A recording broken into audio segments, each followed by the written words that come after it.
sizga yana ikkita kasrni ko'paytirishingiz kerak. Demak, 5 dan 4 ni ko'paytiramiz 3 dan 2 ga.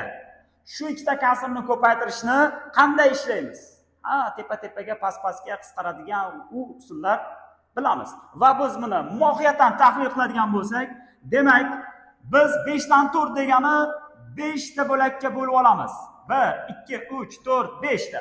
Va 5 ta bo'lakning 4 tasini bo'yaymiz. Chunki gap shu 5 ta bo'lakning 4 ta qismi haqida gap ketyapti. Va uni ko'paytiramiz 3 dan 2 ga degani eniga qaratib 3 ta bo'lakka bo'lamiz. Va 3 ta bo'lakka bo'lganimizdan keyin bizda ikkita qismi uzunasiga bo'yalgan. Ya'ni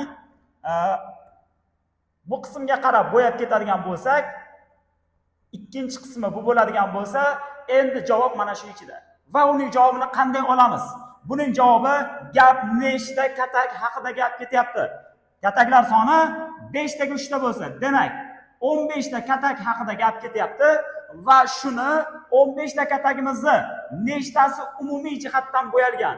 Demak, umumiy bo'yalganlari 1, 2, 3, 4, 5, 6, 7, 8. Demak, 15 dan 8 bu javob.